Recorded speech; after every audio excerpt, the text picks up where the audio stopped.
오늘은 자기 십자가를 지고 따르는 자라는 제목으로 말씀을 전하도록 하겠습니다. 오늘 본문에는 예수님을 믿고 따르는 성도와 제자가 필연적으로 겪게 되는 갈등과 고난의 문제에 대한 말씀이 나와 있습니다. 쉽게 말해서 예수님을 믿고 따르는 길은 결코 쉬운 길이 아니고 오히려 자기 십자가를 지고 예수님의 뒤를 따라야 하는 고난의 길임을 알려주고 계신 것입니다. 하나님은 예수님에게 십자가의 길을 걷게 하셨습니다. 하나님의 독생자 외아들이자 하나님과 동등되신 예수님도 십자가를 지는 길을 걸어가셨다면 그분을 믿고 따르는 우리들 역시 십자가의 길을 결코 피할 수 없습니다. 오늘 본문에서는 특별히 이 십자가의 길, 고난의 길을 이야기하면서 성도들이 몸담고 있는 가족을 언급하고 있습니다. 성도들이 예수님을 믿고 십자가의 길을 걸어가려고 할 때 사랑하는 가족들과 필연적으로 여러 가지 갈등과 불화의 문제를 겪게 될 것임을 알려주고 있는 것입니다. 우리는 오늘 십자가를 지고 예수님을 따르는 성도와 제자의 길은 과연 어떠한 길이며 성도가 신앙의 길을 걸어가고자 할 때 무엇을 각오해야 하는지에 대해서 알아보는 시간을 가져보도록 하겠습니다. 첫 번째, 믿는 성도의 신앙의 길에는 갈등의 문제가 있음을 각오해야 합니다. 본문 34절을 보시기 바랍니다. 내가 세상에 화평을 주러 온 줄로 생각하지 말라. 화평이 아니요 검을 주러 왔노라. 여기서 보니까 예수님이 이 땅에 오신 것은 화평이 아니라 검을 주러 왔다고 말씀하고 있습니다. 여기서 예수님이 말하는 검은 사람과 사람 간에 생기는 갈등의 문제를 의미한다고 할 수 있습니다. 우리는 보통 예수님이 세상에 화평과 평안을 주시려 오셨다고 믿습니다.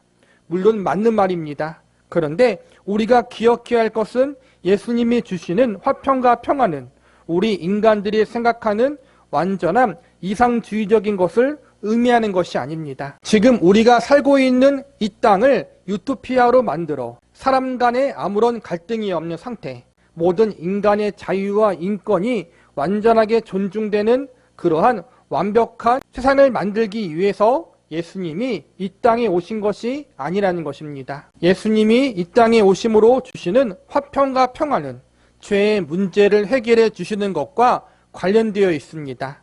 예수 그리스도로 말미암아 죄인인 우리들이 하나님과 누리게 되는 화평과 평안을 이야기하는 것입니다. 그리고 예수님 안에서 성도가 누릴 수 있는 영적인 자유와 안식을 의미하는 것입니다. 사실 이 땅의 사람들과 믿는 성도들은 서로 갈등할 수밖에 없는 관계입니다. 왜냐하면 이 땅의 사람들이 믿고 추구하는 소망과 성도들이 믿고 추구하는 소망은 다르기 때문입니다.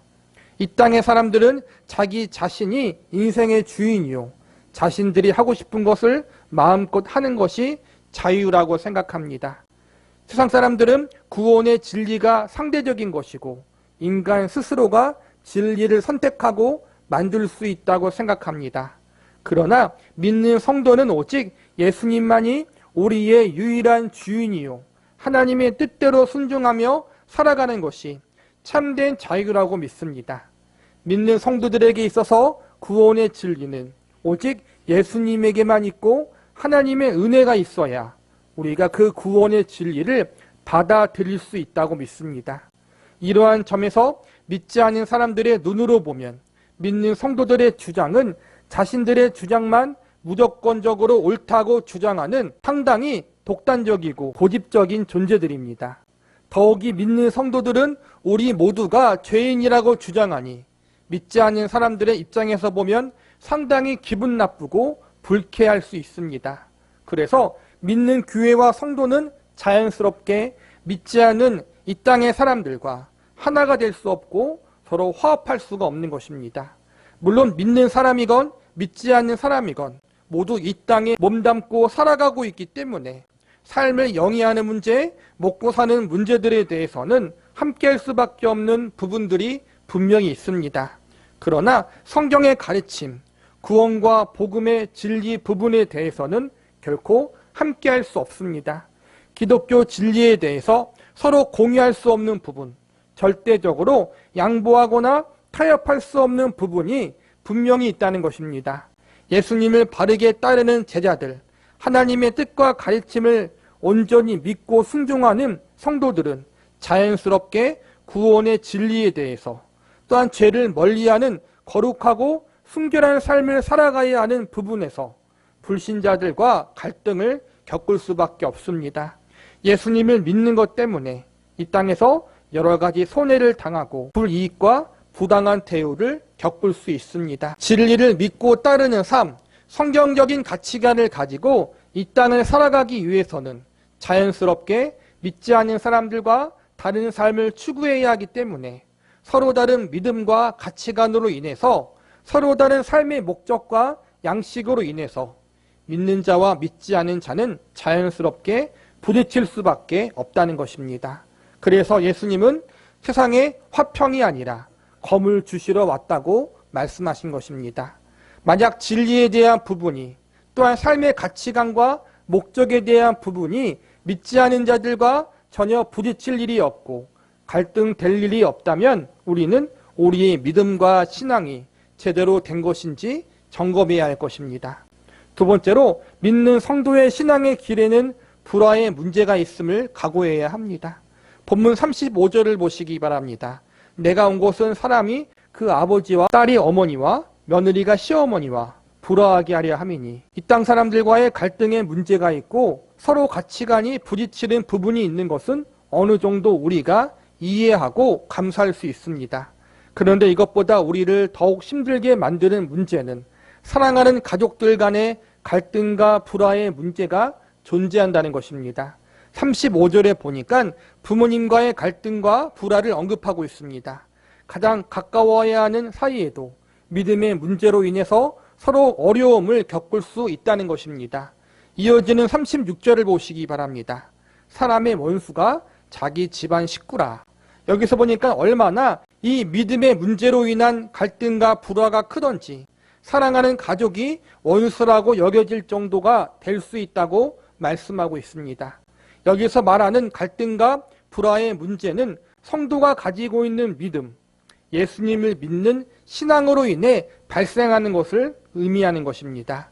가족 안에서 서로 갈등과 불화가 일어나는 원인이 예수님을 믿는 믿음 때문이라는 것입니다.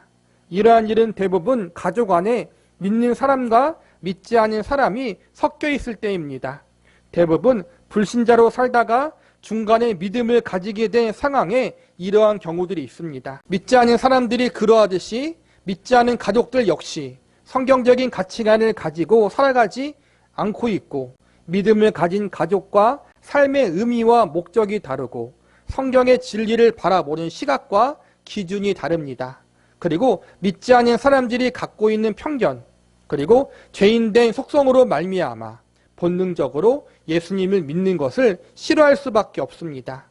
그렇기 때문에 나는 믿지만 내 사랑하는 주변 가족들이, 형제 자매들이 예수님을 믿지 않는 경우, 좋든 싫든 반드시 예수님을 믿는 믿음으로 말미암아 갈등과 불화를 겪을 수밖에 없습니다. 예수님을 향한 진실된 사랑과 순종, 헌신과 충성은 때때로 집안 식구들로부터 미움과 핍박을 일으킬 수 있습니다. 그렇기 때문에 우리는 신앙의 길, 주님이 맡겨주신 성도와 제자의 길을 걸어갈 때 가족들 간의 불화를 이상하게 여기지 마시기 바랍니다. 이러할 때 우리는 당황하지 말고 예수님도 이러한 일을 있을 것을 미리 알고 계셔서 우리에게 이러한 일을 당할 것을 각오해야 함을 알려주셨음을 알아야 합니다. 물론 우리는 그럼에도 불구하고 가족을 사랑해야 하고 가족에 대한 책임을 다해야 합니다. 왜냐하면 가족은 하나님이 우리에게 맡겨주신 선물이고 우리는 가족을 예수님의 사랑으로 품어야 하기 때문입니다. 우리는 이 땅에서도 우리의 믿음과 신앙을 지키기 위해서 기도해야 하고, 동시에 가족의 갈등과 방해 속에서도 끝까지 믿음을, 신앙을 지키기 위해서 기도해야 합니다. 그리고 한 발 더 나아가 가족의 구성원들을 위해서도 기도해야 합니다. 가족 가운데 내가 먼저 예수님을 믿게 된 것은 내가 잘나서가 아니라 나로 인하여 사랑하는 가족들이 복음을 들을 수 있게 하사 그들을 구원시키는 일에 은혜의 통로로 쓰임받기 위해서임을 믿어야 합니다. 먼저 은혜로 구원받은 자로서 먼저 눈물의 씨를 뿌리며 믿음으로 인내하며 사랑하는 가족들의 구원을 위해서 기도하는 것이 먼저 믿은 우리들이 감당해야 할 소명입니다. 이 일을 위해서 하나님이 우리를 먼저 부르신 것입니다. 그렇기 때문에 많은 인내와 기다림의 시간들이 우리에게 필요할 수 있고 그 가운데 많은 어려움을 견뎌내야 합니다. 사랑하는 가족들이 주님의 품으로 돌아오기까지 우리는 그들의 비판과 핍박을 참아야 하고 끝까지 그리스도의 사랑으로 그들을 품을 수 있어야 합니다. 예수님을 사랑하기 때문에 그리고 사랑하는 가족들을 그분께 인도하기 위해서 우리는 이 모든 것들을 감수할 수 있어야 합니다. 세 번째로 믿는 성도의 신앙의 길에는 우선순위에 문제가 있음을 각오해야 합니다. 본문 37절을 보시기 바랍니다. 아버지나 어머니를 나보다 더 사랑하는 자는 내게 합당하지 아니하고 아들이나 딸을 나보다 더 사랑하는 자도 내게 합당하지 아니하며, 이 구절의 말씀만 보면 가족 사랑에 대한 부정적인 이미지가 떠오를 수 있습니다. 그러나 이 말씀은 가족을 사랑하지 말라는 것이 아니라 가족을 사랑하되 하나님을 더 사랑하라는 의미입니다. 즉 우선순위의 문제라는 것입니다. 가족에 대해서 믿는 성도가 주의해야 할 양극단의 태도가 있습니다. 하나는 가족 우상주의라고 할 수 있고 또 하나는 가족 무시주의라고 할 수 있습니다. 가족 우상주의란 가족을 하나님보다 더 소중하게 혹은 하나님과 동등된 위치에 놓는 것입니다. 반대로 가족 무시주의는 가족을 너무 등한시하며 가족에 대한 책임을 다하지 않는 것입니다. 이 두 양극단의 태도 모두 잘못된 것입니다. 가족에 대한 성경의 가장 기본적 가르침은 하나님이 우리에게 주신 소중한 선물이라는 것입니다. 사랑하는 아내와 남편, 부모와 자녀, 형제, 자매들, 이 모든 사람들은 하나님이 우리에게 주신 소중한 사람들입니다. 그런데 우리가 선물을 주신 하나님보다 선물 자체를 더 사랑할 때가 있습니다. 즉 하나님이 주신 선물에 너무 몰두한 나머지 우리에게 선물을 주신 하나님이 안 보이고 하나님과의 관계가 어긋나고 멀어지게 된다면 그 선물이 우상이 될 수 있는 것입니다.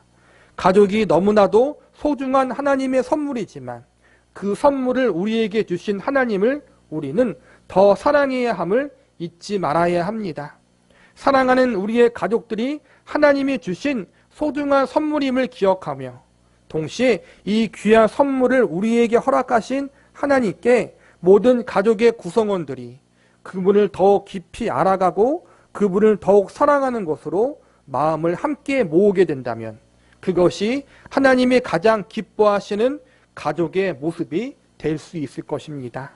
가정의 모든 구성원들이 예수님 안에서 하나님을 아버지라 부르며 믿음으로 하나가 될 때 우리의 가정은 하나님이 기뻐하시는 믿음의 가정으로 우뚝 설 수 있습니다. 저와 여러분 모두 하나님이 기뻐하시는 가족의 모습을 사모하시며 이를 위해서 기도할 수 있기를 바랍니다. 말씀을 정리하겠습니다. 믿는 성도의 신앙의 길에는 갈등의 문제, 불화의 문제, 사랑의 우선순위의 문제들이 있습니다.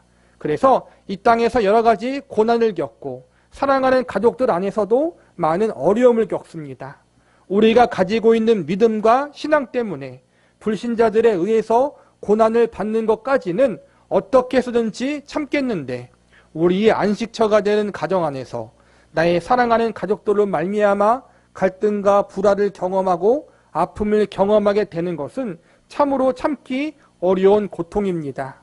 그래서 이러한 고통이 얼마나 큰 것인지 예수님은 그 고통을 십자가로 비유해 주십니다. 본문 38절을 보시기 바랍니다. 또 자기 십자가를 지고 나를 따르지 않은 자도 내게 합당하지 아니하니라. 십자가를 지고 가는 고통이 매우 힘들듯이 우리가 믿음을 가지고 이 땅을 살아가는 것, 하나님의 백성과 자녀로서 합당하게 사는 것이 힘들 수 있다는 것입니다. 그러나 그럼에도 불구하고 예수님은 십자가를 지고 예수님을 따르는 것이 합당하다고 말씀하십니다. 무엇보다 우리는 십자가를 지고 가셨던 예수님의 자세와 태도를 본받아야 합니다. 예수님은 온갖 수치와 억울한 오해와 조롱과 핍박을 당하셨지만 묵묵히 십자가를 짊어지셨습니다.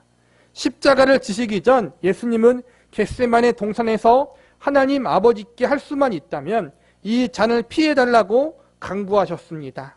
즉 예수님에게도 이 십자가를 짊어지는 일, 십자가의 고난을 당하는 일은 쉬운 일이 아니었다는 것입니다. 그러나 하나님의 뜻이기에 순종함으로 십자가를 짊어지셨습니다. 우리 역시 예수님처럼 우리에게 주어진 십자가를 묵묵히 짊어지고 예수님의 뒤를 따라가야 합니다.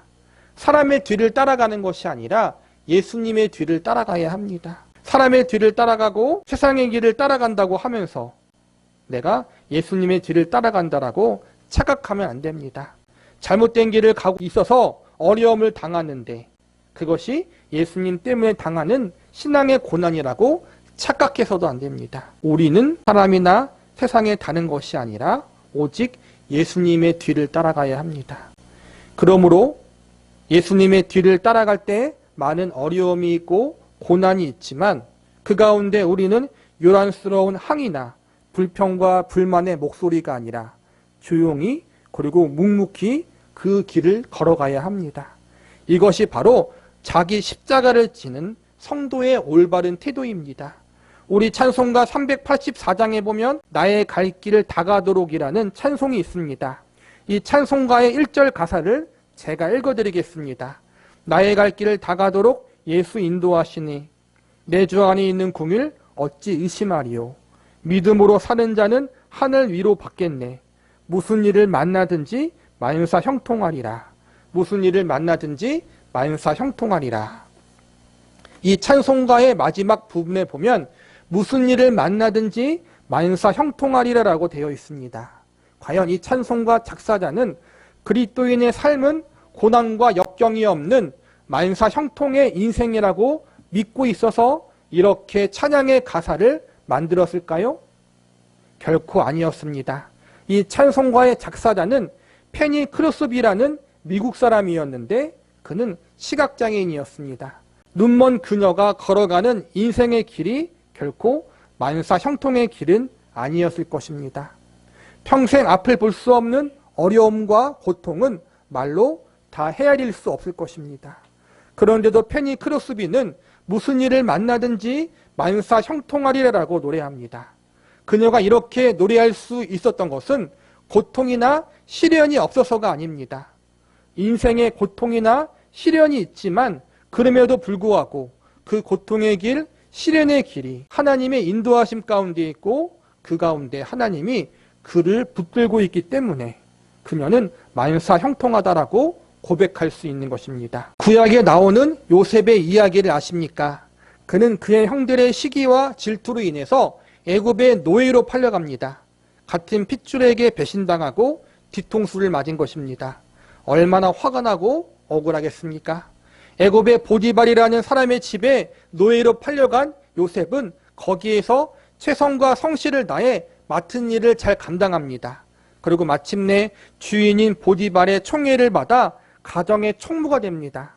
그러나 다시 보디발의 아내의 모함으로 인해서 억울하게 누명을 쓰고 감옥에 갇히게 됩니다.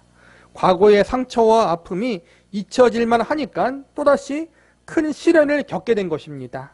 그런데 성경은 이러한 요셉을 이야기하면서 하나님이 함께 하심으로 요셉이 형통하였더라 이렇게 기록하고 있습니다. 우리 인간의 눈으로 볼 때 이것은 결코 형통한 길이 아닙니다. 억울한 일이고 고통과 아픔의 일입니다.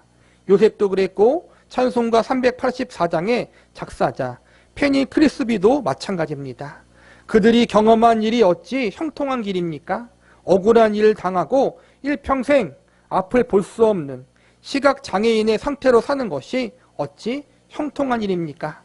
그러나 성경은 우리의 주변의 상황이 어떠하든지 하나님의 인도하심 가운데 있다면, 하나님이 함께 하신다면, 하나님이 우리의 주인 되신다면 그것 자체가 형통한 것이라고 우리에게 알려주고 있습니다. 오늘의 마지막 말씀인 본문 39절 말씀을 보시기 바랍니다. 자기 목숨을 얻는 자는 잃을 것이요 나를 위하여 자기 목숨을 잃는 자는 얻으리라. 믿는 성도와 제자가 당하는 고난과 핍박은 생명과 목숨을 잃어버릴 수 있는 극한의 고통일 수 있습니다. 이것을 우리는 순교라고 부릅니다. 실제로 성경을 비롯해 기독교 역사를 보면 하나님과 예수님을 믿는 믿음을 끝까지 지키려다가 죽임을 당하는 사람들이 많았습니다. 예수님은 성도와 제자들에게 순교까지도 때론 각오해야 한다라고 말씀하십니다. 하나님이 그분의 백성과 자녀들의 삶을 안전하게 보호하시고 책임져 주심을 우리는 믿습니다. 그러나 때때로 하나님의 뜻 가운데 그분의 백성과 자녀들의 생명을 미리 거두어 가시기도 합니다. 우리는 이러한 일로 인해서 실망하거나 낙심하지 말아야 합니다. 우리의 죽음이 끝이 아니라는 사실을 알고 있고 성도의 죽음 이후에 있을 천국에 대한 소망을 가진 우리들이기 때문에 우리는 죽음까지도 믿음으로 받아들일 수 있습니다. 비록 죽음은 슬프지만 사랑하는 사람들과 잠시 이별은 슬프지만 천국에서 다시 만나 영원히 함께 살게 될 것을 믿는 믿음으로 우리는 죽음의 고난을 받아들일 수 있습니다. 물론 모든 사람들이 예수님을 믿는 믿음 때문에 순교를 당하고 죽임을 당하는 것은 아닙니다. 이러한 상황은 특수한 상황입니다. 그러나 우리는 믿음을 지키기 위해서 예수님을 온전히 따르는 삶을 살기 위해서 순교한다는 믿음의 각오를 가지고 세상을 믿음으로 살아야 한다는 것은 변함이 없습니다. 그러므로 우리는 생명의 순교도 필요하고 매일매일의 삶 속에서 순교자적인 믿음의 삶을 가지고 살아가는 것도 필요합니다. 너무나도 감사한 것은 우리의 십자가가 우리가 당하는 고난과 시련이 하나도 낭비되거나 헛되게 땅에 떨어지지 않는다는 것입니다. 우리의 충성에 대해서 우리의 고생에 대해서 하나님이 다 기억하고 계십니다. 이 땅에서 한시적인 생명을 가지고 주님을 위해서 충성되이 살아간다면 영원한 생명의 상급으로 갚아주실 것입니다. 언젠간 썩어져 없어질 우리의 몸을 가지고 주를 위해 살아간다면 훗날 썩지 않는 생명의 면류관을 우리에게 상급으로 주실 것입니다. 그러므로 우리는 손해볼 것이 없습니다. 하나님의 백성이란 이유로 이 땅에서 손해를 보고 차별을 받고 불이익과 부당한 대우를 받는 것 같지만 이 모든 것은 썩지 않은 영원한 영광의 상급으로 보상받게 될 것입니다. 썩을 것을 심고 썩지 않은 것으로 다시 거두게 되는 것. 썩어져 없어질 것은 언젠가 사라져 버리는 것이지만 그것을 가지고 영원히 없어지지 않는 하늘의 보물로 바꿀 수 있다면 이것보다 더 좋은 일이 어디 있겠습니까? 예수님은 우리에게 그냥 고생하라 이렇게 말씀하지 않으십니다. 고난 뒤에 상급이 있다라고 약속하십니다. 예수님이 예비하신 하늘나라에서 바로 천국에서 썩지 않는 영광의 멸류관을 주시는 것입니다. 그러므로 성도의 고난은 고난으로 끝나지 않습니다. 내 고생이 헛되지 않는다는 것입니다. 베드로전서 5장 4절의 말씀에 보면 다음과 같이 가르치고 있습니다. 목자장이 나타나실 때 시들지 아니하는 영광의 관을 얻으리라. 내가 고생한 만큼 보상이 주어진다면 그래도 버티고 인내할 만한 하지 않겠습니까? 하나님이 우리를 기억하시고 우리에게 그 보상을 해주실 것입니다.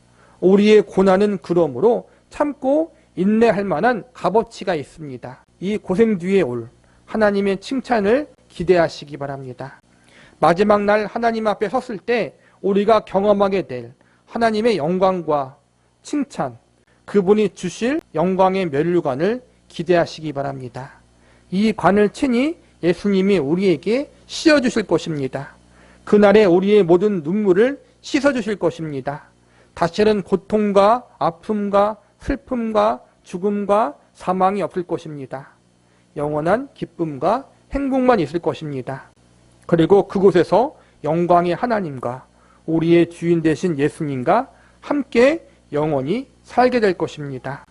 이 소망을 가지고 각자에게 주어진 십자가를 지고 예수님의 뒤를 묵묵히 잘 따라갈 수 있는 저와 여러분이 되시기를 기도합니다.